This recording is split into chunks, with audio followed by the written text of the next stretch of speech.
नमस्कार दोस्तों, आज आप लोग सुनेंगे गौतम बुद्ध के विचारों पर कहानी। जैसा विचार वैसा जीवन। एक बार एक व्यक्ति गौतम बुद्ध के पास गया और बोला, बुद्ध, मैं अक्सर लोगों को यह कहते हुए सुनता हूँ कि हम जो सोचते हैं वही बन जाते हैं। इसलिए मैं आपसे जानना चाहता हूँ कि हमारा जीवन हमारे विचारों से कैसे जुड़ा है और हमारे विचार हमारे जीवन को किस हद तक प्रभावित करते हैं। बुद्ध ने कहा है कि यह सत्य है कि मनुष्य जो सोचता है वही बन जाता है। कोई भी विचार जिसे हम लंबे समय तक अपने मन में रखते हैं और उसके बारे में बार बार सोचते रहते हैं, हम वैसे ही बन जाते हैं। लोग उन्हीं के साथ अपना निर्माण करते हैं। विचार जिसके बारे में वह लगातार बनता रहता है। व्यक्ति का चरित्र उसके विचारों से भी बनता है। यदि विचार अच्छे हैं तो चरित्र भी शुद्ध होगा, और यदि विचार ही प्रदूषित है तो चरित्र भी बुरा होगा। अगर आप ध्यान से देखेंगे तो पाएंगे कि आपके जीवन का हर पहलू आपके किसी न किसी पहलू से जुड़ा है। आप आज जो भी है अपने विचारों की वजह से है।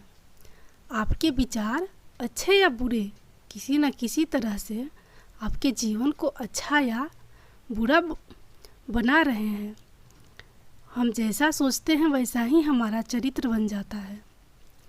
जिस प्रकार स्वस्थ बीज के बिना कोई वृक्ष विकसित नहीं हो सकता, उसी प्रकार अच्छे विचारों और अच्छे चरित्र के बिना कोई भी मनुष्य सफल नहीं हो सकता। और यदि उसके विचार नकारात्मक है तो वह अपने जीवन को गलत दिशा में मोड़ देगा। उसी प्रकार हमारे जीवन में अपने विचारों और कर्मों के माध्यम से कई बीज बोएं, और उस बीज का फल या तो हमें दुख दे सकता है या खुशी। यदि हमने सकारात्मक विचारों के बीज बोए तो हमें सफलता और खुशी मिलेगी। लेकिन यदि बोए गए बीज नकारात्मक विचारों के हैं तो सफलता और दुख साथ साथ चलेंगे। जिन लोगों को आप सफल और महान मानते हैं वे यहाँ ऐसे ही नहीं पहुँच गए। उन्होंने अपने विचारों पर नियंत्रण रखकर अपना चरित्र ऐसा बनाया है, और इसी चरित्र के बल पर उन्होंने महानता की ऊंचाइयों को छुआ। तो मूल रूप से आपके अंदर जो विचार है, यदि आपके मन में दूसरों के प्रति क्रोध, ईर्ष्या, घृणा है तो आप बाहर भी वैसे ही होंगे। तो आपको बाहर भी वही मिलेगा। तुम्हें ऐसे लोग मिलेंगे जो तुम्हारे साथ वैसा ही करेंगे। यदि तुम्हारे पास प्रेम, शांति, करुणा है तो तुम वैसे ही बन जाओगे, और आप बाहर भी वैसा ही पाएंगे। और जो ऐसे विचार रखता है उसे सम्मान और प्यार दोनों मिलता है। वस्तुतः मनुष्य अपने जीवन का निर्माता स्वयं है। वह इसे बना या बिगाड़ सकता है। मनुष्य अपने चरित्र का निर्माण अपने कार्यों और विचारों से करता है। अपना समुदाय बनाता है, अपनी किस्मत खुद बनाता है। व्यक्ति ने कहा, लेकिन बुद्ध, मैं अपने विचारों से खुद को कैसे सुधार सकता हूँ? बुद्ध ने कहा था कि अगर तुम खुद को सुधारना चाहते हो तो सबसे पहले अपने विचारों पर ध्यान देना शुरू करो। तुम्हें यह देखना होगा कि तुम दिन भर क्या सोच रहे हो। क्या तुम दिन भर मन में बुराई और लोगों के प्रति नफरत पाल रहे हो? आपको बस इस बात पर ध्यान देना है कि आप अच्छाई की ओर जा रहे हैं या बुराई की ओर।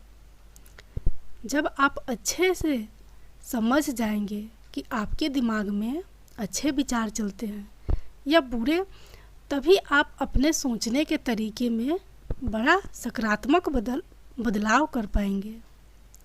आपके अंदर कभी ना खत्म होने वाला खजाना है। आप नहीं जानते कि आप क्या कर सकते हैं, आप किस तरह की अद्भुत शक्तियाँ प्राप्त कर सकते हैं। आपने महान योद्धाओं और महान लोगों के बारे में तो सुना ही होगा। यदि आपको उनकी शक्तियों पर विश्वास नहीं है, आपको बस यह मानना होगा कि आग के बिना धुआं नहीं होता। ज़रूर उनमें कुछ तो बात होगी जिसकी वजह से उनके बारे में इतना कुछ लिखा और कहा गया है। तो वे कौन लोग थे जो दुनिया में महान योद्धा और आदर्श के रूप में पूजे जाते थे? अगर हम थोड़ा और गहराई से सोचें तो ये वे लोग थे जिन्होंने अपने भीतर के अटूट खजाने को पहचानना वे लोग अभ्यास करते रहे और सभी की भलाई करने वाले लोगों की मदद करके खुद को बेहतर बनाते रहे और वे दुनिया में महान और अमर हो गए।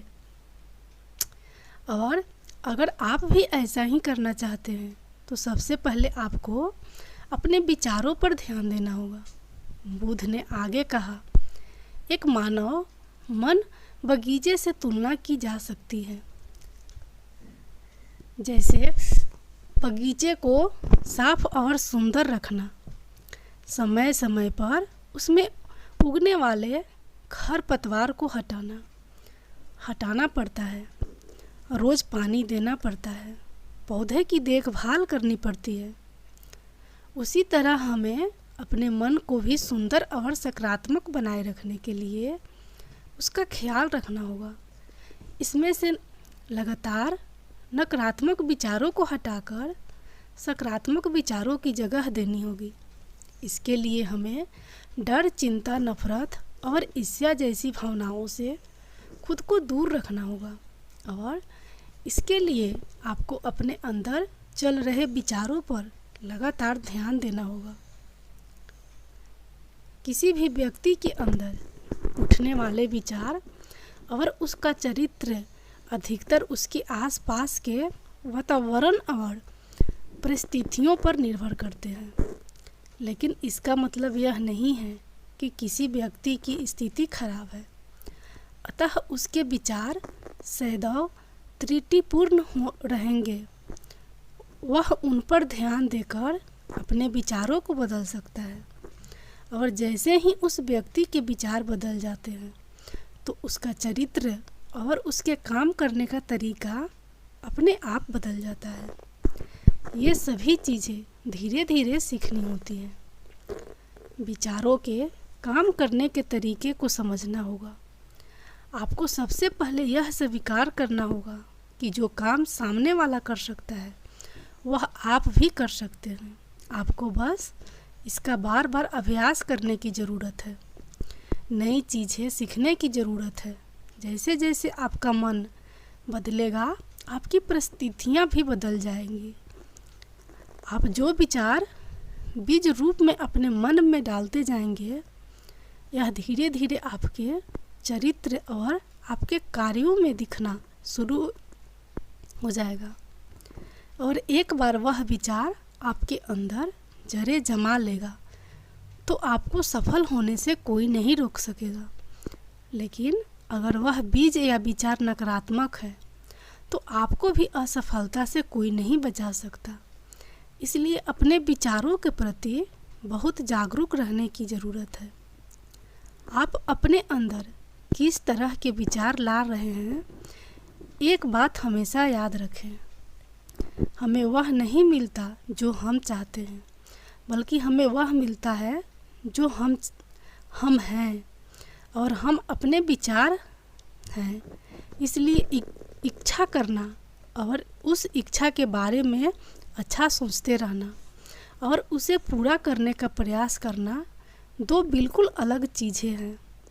क्योंकि इच्छा तो हर कोई करता है, लेकिन उस इच्छा के बारे में लगातार सकारात्मक सोचना और उसे पाने के लिए कड़ी मेहनत करना, बहुत ही कम लोग ऐसा कर पाते हैं। इसलिए अगर आप अपनी परिस्थितियों को बदलना चाहते हैं तो सबसे पहले आपको खुद को बदलना होगा। लेकिन ज़्यादातर लोग अपनी परिस्थितियों को तो बदलना चाहते हैं, लेकिन अपने सोचने और काम करने के तरीके को नहीं बदलना चाहते। और अगर लोग ऐसे ही रहेंगे तो उनके हालात कभी नहीं बदलेंगे। उस व्यक्ति ने कहा कि बुध, हमारे विचारों का हमारे शरीर पर क्या प्रभाव पड़ता है। बुध ने कहा था कि हमारा शरीर हमारे दिमाग का गुलाम है।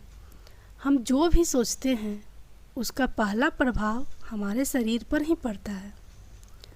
आपने देखा होगा कि जो लोग बहुत अधिक चिंता करते हैं और डरते हैं वे जल्दी बीमार पड़ जाते हैं। साथ ही जो लोग दूसरों से ईर्ष्या करते हैं और हमेशा नकारात्मक सोचते हैं वे भी बहुत जल्द मानसिक और शारीरिक बीमारी का शिकार हो जाते हैं। और अगर आप ऐसा सोचते हैं तो आपके साथ भी ऐसा ही होगा। इसके विपरीत जो लोग हमेशा खुश रहते हैं वे दूसरे के बारे में अच्छा सोचते हैं, हमेशा स्वस्थ रहने के बारे में सोचते रहते हैं, तो उनकी ऊर्जा एक समान हो जाती है। और इस ऊर्जा का सकारात्मक प्रभाव सबसे पहले उनके शरीर पर पड़ता है, क्योंकि जिस व्यक्ति का मन शांत होता है उस व्यक्ति के शरीर की आधी बीमारी अपने आप ही खत्म हो जाती है। हम स्वस्थ रहेंगे या बीमार, यह हमारे आसपास के माहौल और परिस्थितियों के अलावा हमारी सोच पर भी निर्भर करता है। एक कमज़ोर और बीमार विचार हमारे शरीर को भी कमज़ोर और बीमार बना देता है। आपने अपने आसपास देखा होगा कि जो लोग बीमार होने से सबसे ज़्यादा डरते हैं, जो सबसे ज़्यादा बीमार पड़ते हैं, इस डर ने लाखों लोग की जान ले ली है। इसके विपरीत जो लोग अपने शरीर के बारे में अच्छा सोचते हैं वे स्वस्थ और मजबूत महसूस करते हैं, और जिनके विचार शुद्ध होते हैं उनका शरीर स्वस्थ और मजबूत हो जाता है। वैसा ही हमारा शरीर सिर्फ एक उपकरण है और हमारा मस्तिष्क इस उपकरण को नियंत्रित कर रहा है। जैसे अच्छा भोजन हमारे शरीर के लिए ज़रूरी है, उसी तरह अच्छी सोच यह हमारे शरीर के लिए भी बहुत महत्वपूर्ण है। जैसे ही आपके विचार शुद्ध हो जाएंगे, इसका सबसे पहला असर आपके शरीर पर दिखाई देगा। एक शुद्ध और सकारात्मक दिमाग आपको कभी भी खराब खाना खाने नहीं देगा। इसलिए सबसे पहले अपने दिमाग को सुरक्षित रखें, फिर यही दिमाग आपके शरीर को हर बीमारी से बचाएगा।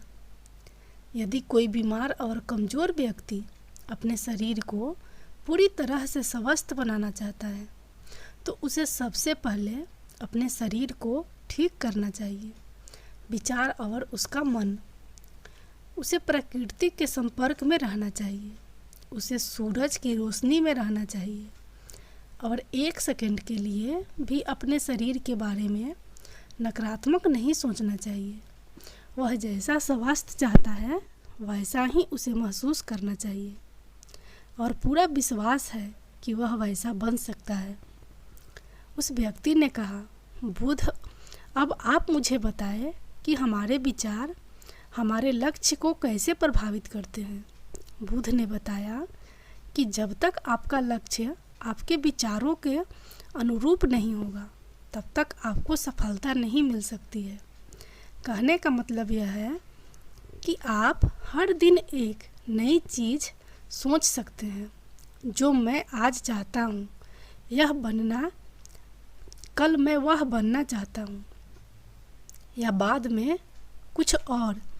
लेकिन जब तक आप अपने लिए कोई लक्ष्य निर्धारित नहीं करते तब तक आप कोई भी बड़ा काम नहीं कर सकते, क्योंकि नियम यह है कि जो काम हम बार बार करते हैं उसी काम में हम आश्चर्यजनक सफलता हासिल कर सकते हैं। अगर आप हर दिन अपना लक्ष्य बदलते रहते हैं तो आप कहीं नहीं जा रहे हैं। इसलिए आपके जीवन में एक निश्चित लक्ष्य होना चाहिए और आपको अपनी पूरी मेहनत और लगन से उस लक्ष्य को पूरा करने का प्रयास भी करना चाहिए। और इसके लिए आपको अपने सभी विचारों को अपने लक्ष्य पर केंद्रित करना होगा, अन्यथा आपके विचार बिखरे रहेंगे और हो सकता है कि एक बार आप असफल हो जाएं या आपको शुरुआत में कोई सफलता ना मिले तो दूसरों को देखकर आपके मन में यह ख्याल आने लगा कि यह काम तो आसान है, जब वह इस काम में सफल हो सकता है तो मैं भी सफल होकर अच्छा पैसा और नाम कमा सकता हूँ। और यह भी संभव है कि इस काम में असफल होकर भी तुम दूसरी तरफ भागो और ऐसा करते समय आप कई काम करते हैं, लेकिन हो सकता है कि आप किसी एक चीज़ में सफल ना हो पाए। इसलिए आपको पहले एक चीज़ तय करनी होगी, तभी आपके विचार एक काम पर फोकस कर पाएंगे। अब आपका वह लक्ष्य कुछ भी हो सकता है, चाहे मन की शांति पाना हो या अमीर बनना हो, लेकिन याद रखें, लक्ष्य वही है जो आपके विचारों को एक दिशा में केंद्रित रख सके। यदि आप बार बार अपने लक्ष्य हासिल करने में असफल हो रहे हैं तो इसका मतलब यह नहीं है कि आप इसे अगर आप ऐसा करेंगे तो आप धीरे धीरे सीख जाएंगे और अपने लक्ष्य तक पहुंच जाएंगे। अपनी असफलताओं से कभी मत डरो। अगर आप कुछ बड़ा हासिल करना चाहते हैं तो आपको अंदर से बहुत मजबूत होना होगा, क्योंकि चाहे आप कुछ भी करें, लोग अक्सर आपको अपनी बातों से कमज़ोर और हताश करने की कोशिश करेंगे।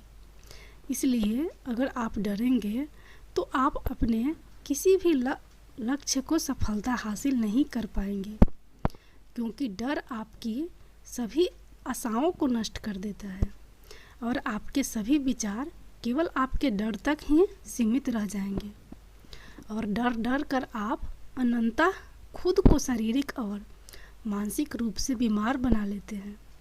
तब आपको समझ आएगा कि आपने अपने झूठे डर के एहसास में कितनी बड़ी गलती कर दी है और फिर आपके लिए खुद को उस स्थिति से बाहर निकलना बहुत मुश्किल हो जाएगा। इसलिए सबसे पहले एक लक्ष्य बनाएं ताकि आपके विचार उस पर केंद्रित हो सके।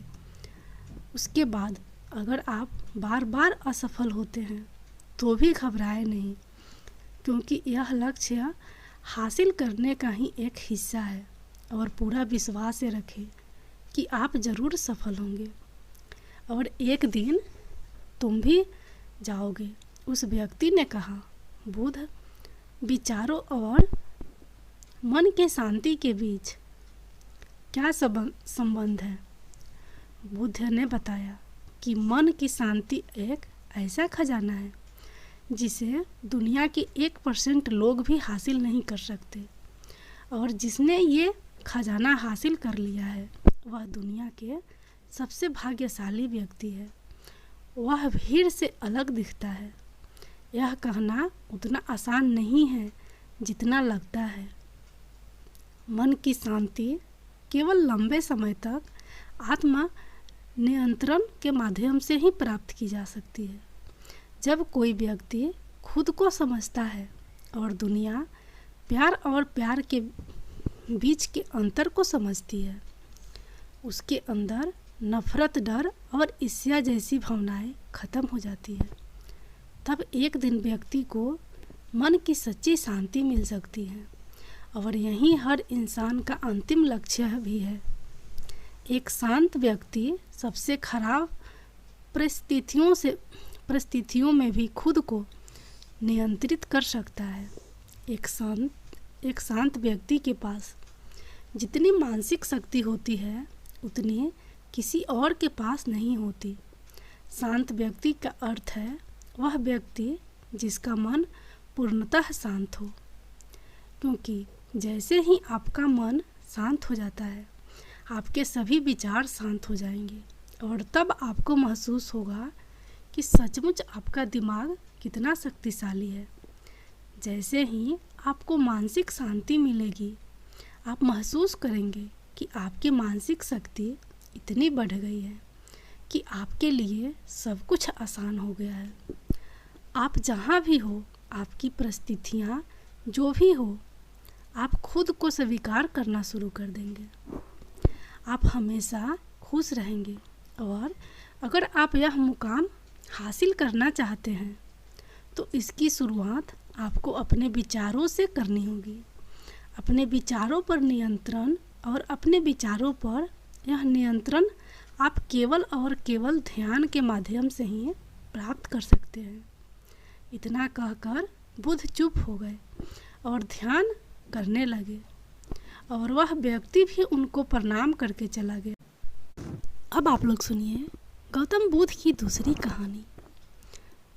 हमेशा अच्छे लोगों के साथ बुरा क्यों होता है?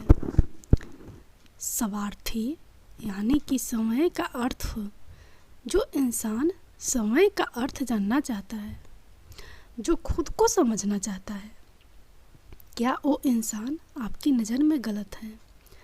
हम जब भी किसी को स्वार्थी कहते हैं तो उसका मतलब तो यही होता है कि वो आदमी समय का अर्थ समझना चाहता है। तो फिर वो गलत कैसे हुआ? स्वार्थी शब्द दुनिया की नज़र में, समाज की नज़र में एक अलग ही नज़रिए से समझा जाता है। अक्सर हम अपने आसपास ऐसे बहुत से लोगों को देखते हैं जो स्वभाव से बहुत अच्छे प्रतीत होते हैं, यानी कि सब लोगों की मदद करते हैं, सबसे अच्छा व्यवहार रखते हैं।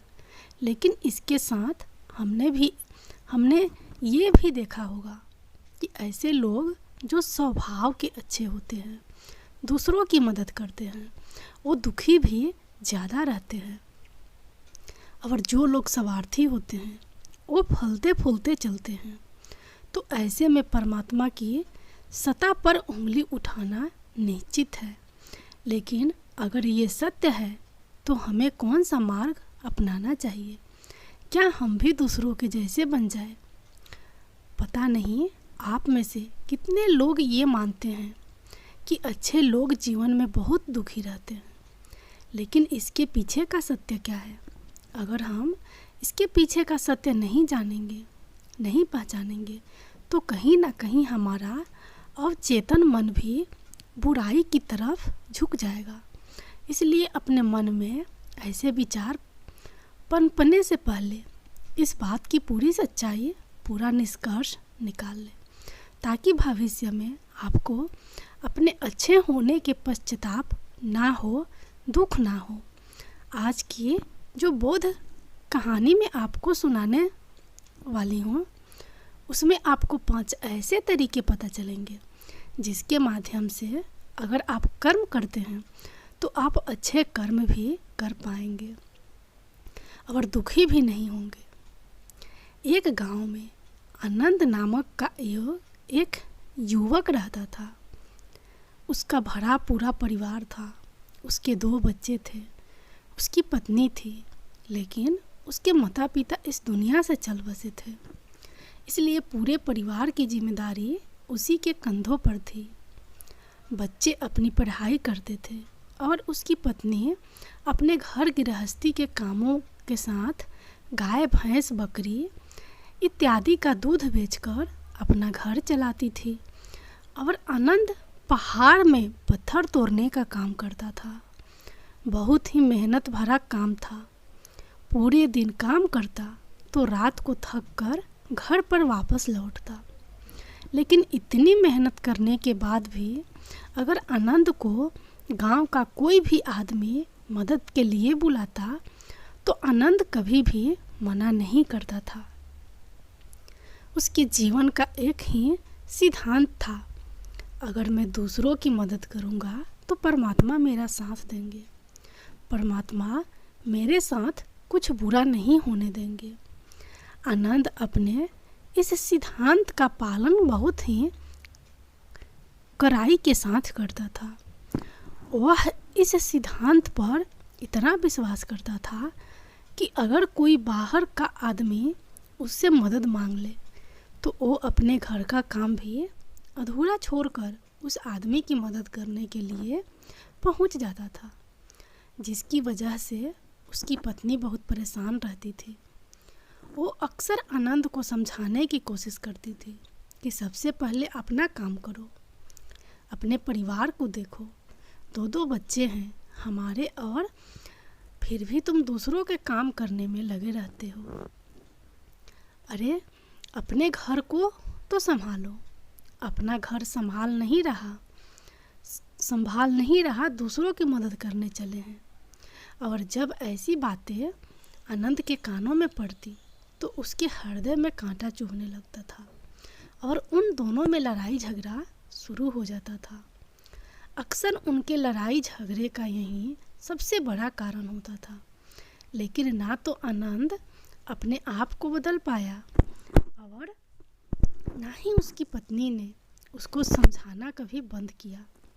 इसी वजह से आए दिन उनके घर में कलेश होता रहता था। जहाँ तक उस गांव वालों की बात थी तो वो आनंद के स्वभाव को जानते थे और वो जानबूझकर जो काम आसान भी होता था, जो उनके सामर्थ्य में भी होता था, उस काम के लिए भी वो आनंद को बुलाते थे ताकि उन्हें कम मेहनत करनी पड़े। कहने का अर्थ ये है कि गांव वाले आनंद की इस शिष्टाचार का फ़ायदा उठाते थे, लाभ उठाते थे और सब पीछे से उसका मजाक उड़ाते थे, उसे बेवकूफ़ कहते थे। ऐसे ही समय भी तरह और एक दिन ऐसे ही समय बीत रहा था और एक दिन आनंद की पत्नी बहुत ज़्यादा बीमार पड़ गई। आनंद से जो कुछ भी सेवा हो सकती थी उसने वो सब अपनी पत्नी के लिए किया। उसने गांव के वैद्य को बुलाकर अपनी पत्नी की जांच करवाई, लेकिन ये रोग उस वैद्य की पकड़ के बाहर था। इसलिए उस वैद्य ने कहा कि तुम अपनी पत्नी को नगर में जाकर किसी बड़े वैद्य को दिखाओ तो तुम्हारी पत्नी की जान बच सकती है। जल्द से जल्द नगर पहुंचने की व्यवस्था करो, नहीं तो तुम्हारी पत्नी के प्राण संकट में हो जाएंगे। ये सुनकर आनंद के पैरों तले जमीन फिसल गई। उसने ये नहीं सोचा था कि उसकी पत्नी के प्राण संकट में हैं। वे सोच रहा था कि कोई साधारण सा रोग होगा जिसका इलाज हो जाएगा। लेकिन जब उसने वैद्य की यही बात सुनी तो वो घबरा गया। अब पत्नी को नगर तक कैसे लेकर जाए, क्योंकि उसके पास इतना धन नहीं था कि वो अपनी पत्नी के लिए एक घोड़ा गाड़ी करके उसमें अपनी पत्नी को लिटाकर नगर में ले जा सके। उसकी पत्नी की हालत बिल्कुल चलने की भी नहीं थी, इसलिए उसे नगर पहुंचाने के लिए किसी घोड़ा गाड़ी की ज़रूरत थी। संयोग से उसके पड़ोसी धन्नू के पास एक घोड़ा गाड़ी थी। वो अक्सर व्यापार के लिए अपनी घोड़ा गाड़ी नगर में लेकर जाया करता था। इसलिए आनंद के मन में विचार आया कि मैं धन्नू की घोड़ा गाड़ी ले सकता हूँ। मैं धन्नू की इतनी मदद करता हूँ, कभी उसके काम को नहीं टालता, तो वो तो मेरे काम को भी नहीं मना नहीं कर सकता। और यही सोचकर वो घोड़ा गाड़ी लेने के लिए धन्नू के पास पहुँच जाता है। लेकिन धन्नू बहुत ही चालाक इंसान था। वो बिना किराए के अपनी घोड़ा गाड़ी अपने संगे संबंधियों के लिए भी नहीं ले जाता था। तो आनंद की दूर की बात रही। जब आनंद ने उससे घोड़ा गाड़ी के बारे में पूछा तो उसने ये कहकर उसका ये काम टाल दिया कि मेरे घोड़े बहुत बीमार है, वो शायद बच भी मुश्किल से पाएंगे। 5 दिनों से वो कुछ नहीं खा रहे, तो ऐसे में बेचारा घोड़ा गाड़ी लेकर कहाँ नगर तक पहुँच पाएगा। हाँ, अगर तुम कुछ धन की व्यवस्था कर सकते हो तो मैं अपने एक मित्र की घोड़ा गाड़ी तुम्हारे लिए मंगवा सकता हूँ। ये सुनकर आनंद परेशान और चिंतित हो गया, क्योंकि उसके पास धन तो था ही नहीं। इसका मतलब उसकी पत्नी बड़े नगर में वैद्य के पास इलाज के लिए पहुंच ही नहीं पाएगी। उलझन भरे हुए विचार लिए हुए जब आनंद वापस आ रहा था तो उसने एक दिल दहलाने देने वाला दृश्य देखा। उसने देखा कि धनमों के घोड़े, जो धनमों के अनुसार बीमार थे और कुछ खा भी नहीं रहे थे, वहीं घोड़े गांव का ही एक युवक उसकी बाढ़ से खोलकर बाहर ला रहा था और गाड़ी में उसको जोत रहा था। ये देखकर पहले तो आनंद को कुछ समझ में नहीं आया। उसके बाद जब आनंद ने उस युवक से पूछा तो उसने बताया कि धनमू ने ये घोड़ा गाड़ी उसे किराए पर दी है। यह सुनकर आनंद का दिल टूट गया। उसने कभी सपने में भी नहीं सोचा था कि उसका सबसे अच्छा मित्र धनमू उसके साथ ऐसा कर सकता है। हालांकि ये इस बात पर दुखी होने का वक्त नहीं था, इसलिए आनंद वहाँ से जल्दी से लौट जाता है और गांव के ही एक सेठ के पास जाकर कुछ धन उधार लेकर धनमू को दे देता है। धनमू अपने मित्र की घोड़ा गाड़ी मंगवा देता है, जिसके बाद वो अपनी पत्नी को वैद्य के पास नगर में ले जाता है। जब उसकी पत्नी का इलाज चल रहा था तो आनंद यही सोच रहा था कि एक वो दिन था जब धनमू की बेटी बीमार हो गई थी और धनमू यहाँ पर नहीं था, तो मैं पूरी रात वैद्य जी के पास उसके लिए बैठा रहा था, उसकी देख रेख की थी, उसकी सेवा की थी। इतने दिनों तक धनमू नहीं आया था, तब मैं ही उसके परिवार की देख रेख किया करता था। हाय, कैसा दुर्भाग्य है ये, जिसके लिए मैंने इतना कुछ किया, उसने एक घोड़ा गाड़ी देने से मुझे मना कर दिया, और वो भी तब जब मेरी पत्नी जिंदगी और मौत के साथ खेल रही थी। कुछ देर बाद वैद्य बाहर आकर आनंद को एक बहुत बुरी खबर देता है। वो आनंद को बताता है कि उसकी पत्नी को कर्क रोग हो चुका है और इसका कोई भी इलाज नहीं है। उसके पास कुछ समय ही शेष बचा है। ये सुनकर आनंद दुखी होकर वहीं जमीन पर बैठ गया। उसकी पूरी दुनिया उजड़ने वाली थी और उसे कोई रास्ता नजर नहीं आ रहा था। कुछ समय बाद उसकी पत्नी चल बसी और अब दोनों बच्चों की जिम्मेदारी उसके कंधों पर आ गई थी। लेकिन यहाँ पर आनंद के सारे सिद्धांत टूट चुके थे, उसके सारे भर्म खत्म हो चुके थे।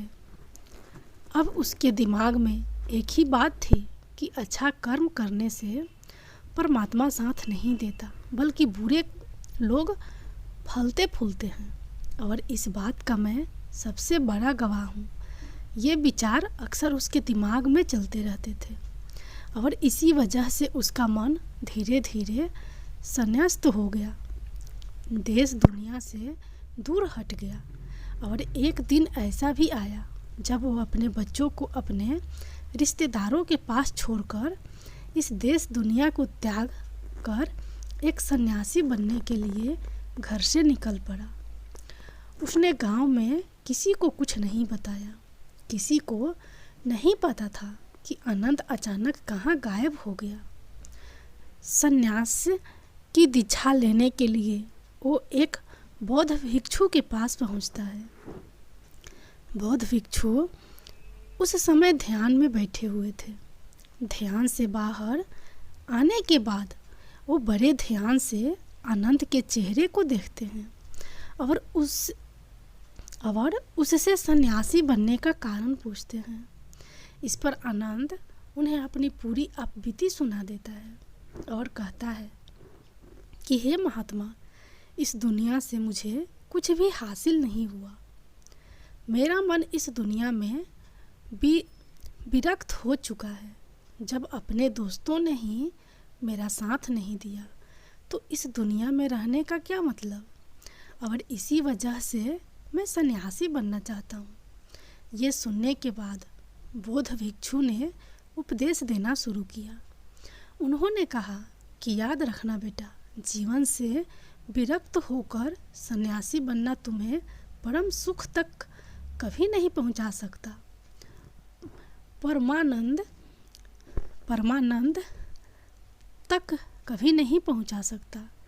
तुम दुनिया से अपने मन पर एक बोझ लेकर विरक्त हुए हो। तुम दुनिया से परमात्मा की खोज करने के लिए विरक्त नहीं हुए हो। इस भ्रम में कभी मत रहना। तुम संसार से विरक्त हुए हो क्योंकि संसार ने तुम्हें धोखा दिया, ऐसा तुम्हें लगता है। इसलिए तुम परमात्मा पे कभी विश्वास नहीं कर पाओगे और ना ही उन पर अपनी पूर्ण आस्था बना पाओगे। इसलिए सन्यासी होने का भी तुम पूरा लाभ कभी नहीं उठा पाओगे। सन्यासी होने का लाभ तब मिलता है जब हमारी प्रभु में, परमेश्वर में, परमात्मा में पूर्ण आस्था बन जाती है।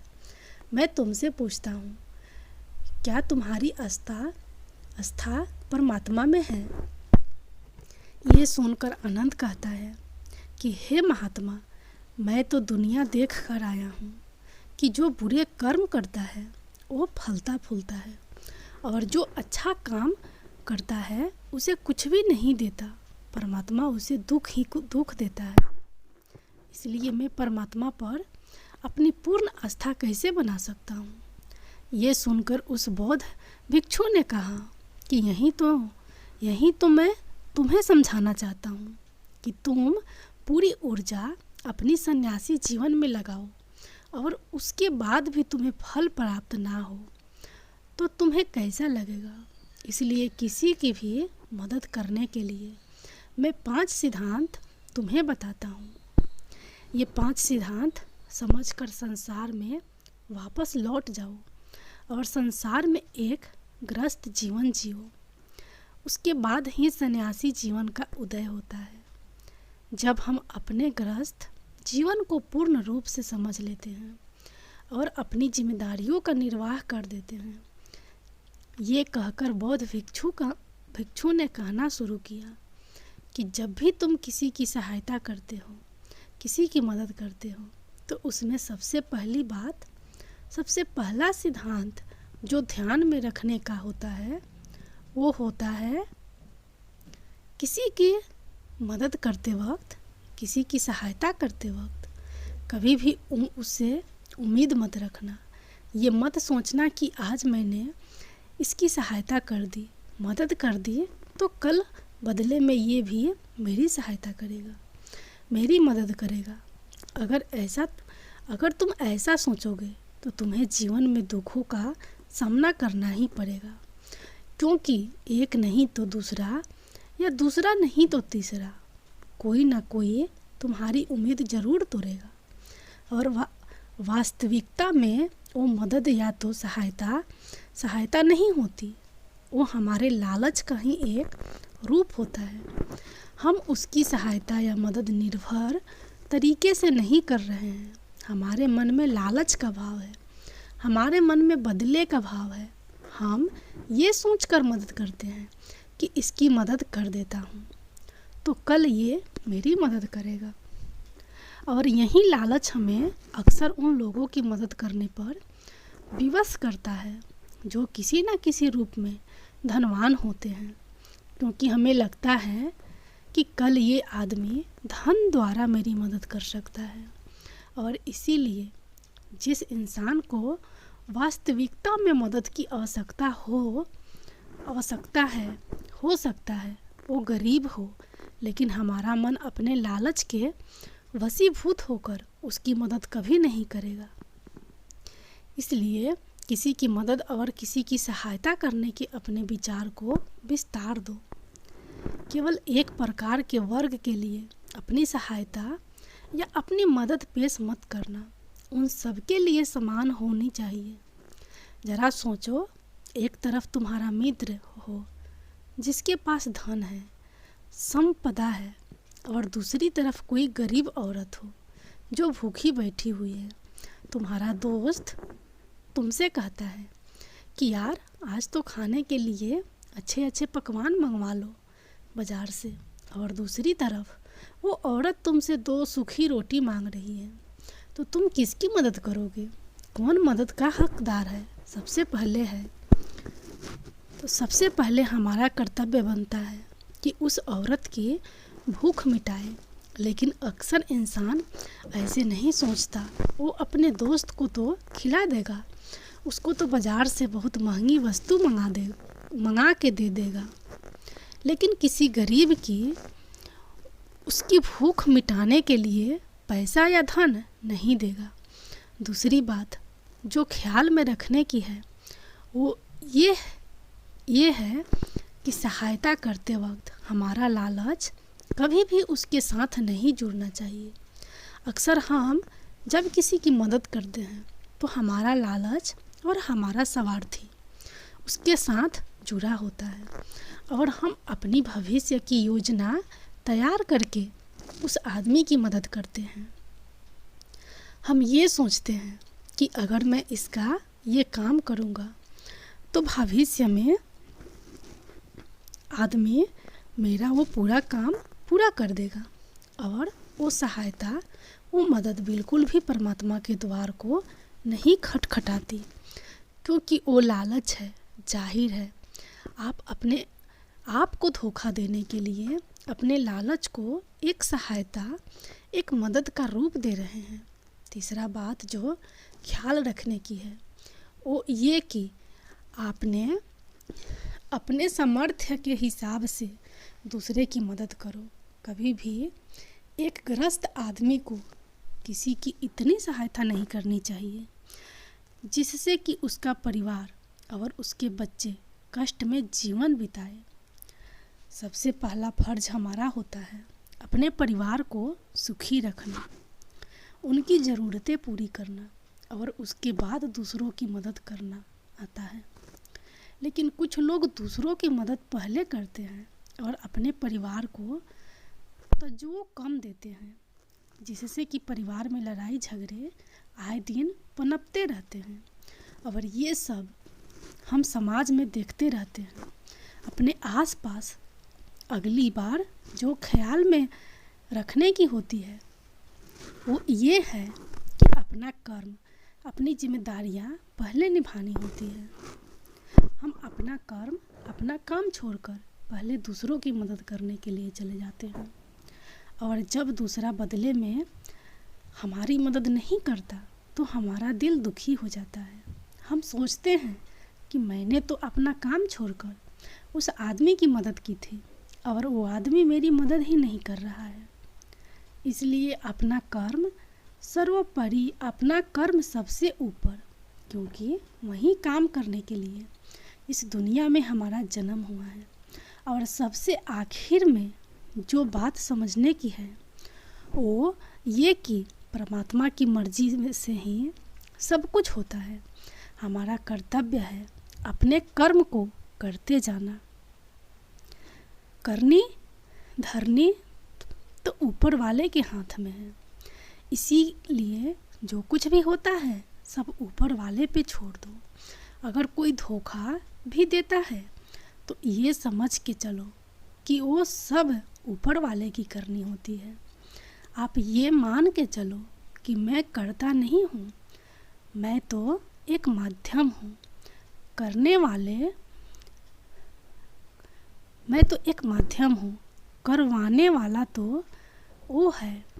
उसके सामने किसकी मर्जी चली। जब ये आस्था, ये विश्वास हमारे मन में पनपने लगता है तो हमारी सारी शिकायतें दूर हो जाती है, क्योंकि इस दुनिया में जो भी होता है अच्छे के लिए होता है, जो भी हो रहा है अच्छे के लिए हो रहा है, और जो भी होगा अच्छा ही होगा। चाहे हमारी बुद्धि आज वर्तमान में इस सिद्धांत को न समझ पाए, लेकिन जीवन में कभी ना कभी किसी न किसी मोड़ पर आपको ज़रूर ये एहसास होगा कि जो हुआ था वो अच्छे के लिए ही हुआ था। इसलिए सारी शिकायतें दूर कर दो और बस अपना कर्म करते जाओ। अपने गृहस्थ जीवन को पूर्ण रूप से झेलो और उसके बाद ही सन्यासी जीवन की नींव होती है। इसके बाद बौद्ध भिक्षु ने आनंद को कहा कि वापस अपने गांव लौट जाओ, अपनी बेटियों को वापस लेकर आओ, उन्हें पालो पोसो, अपने बच्चों को वापस लेकर आओ, दूसरी शादी कर लो, लेकिन बच्चों का पालन पोषण अच्छे तरीके से करो। ये सुनकर आनंद अपने बच्चों के साथ अपने गांव में वापस लौट आता है। गांव में किसी को खबर नहीं थी कि आनंद कहाँ पर गया हुआ था और वो क्या ज्ञान लेकर वापस लौटा है। लेकिन अगले दिन सुबह सुबह गांव वालों ने आनंद के चेहरे पर एक अलग ही चमक, एक अलग ही आभा पाई।